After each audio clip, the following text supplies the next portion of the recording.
बहुत समय पहले की बात है। एक अकेला हाथी एक अजीब जंगल में बसने आया।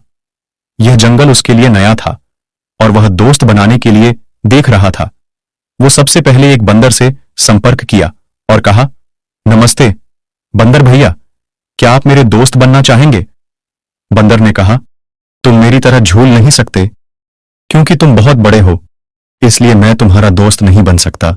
इसके बाद हाथी एक खरगोश के पास गया और वही सवाल पूछा। खरगोश ने कहा, तुम मेरे बिल में फिट होने के लिए बहुत बड़े हो, इसलिए मैं तुम्हारा दोस्त नहीं बन सकता। फिर हाथी तालाब में रहने वाले मेंढक के पास गया और वही सवाल पूछा। मेंढक ने उसे जवाब दिया, तुम मेरे जितना ऊंची कूदने के लिए बहुत भारी हो, इसलिए मैं तुम्हारा दोस्त नहीं बन सकता। अब हाथी वास्तव में उदास था, क्योंकि वह बहुत कोशिशों के बावजूद दोस्त नहीं बना सका। फिर एक दिन सभी जानवरों को जंगल में इधर उधर दौड़ रहे थे। ये देखकर हाथी ने दौड़ रहे एक भालू से पूछा कि इस उपद्रव के पीछे का कारण क्या है।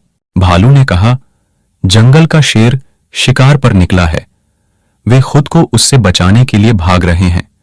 ऐसे में हाथी शेर के पास गया और कहा कि कृपया इन निर्दोष लोगों को चोट न पहुंचाओ, कृपया उन्हें अकेला छोड़ दें। शेर ने उसका मजाक उड़ाया और हाथी को एक तरफ चले जाने को कहा।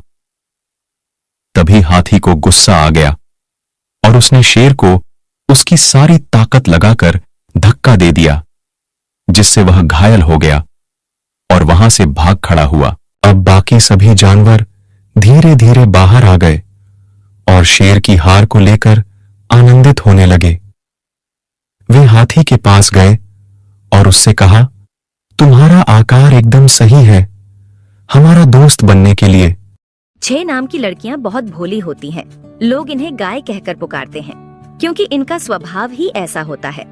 आइए जानते हैं कौन से वह 7 नाम की लड़कियां जो बहुत भोली होती हैं। इससे पहले माता रानी, जो कोई भी आपके चरणों में लायक एवं सब्सक्राइब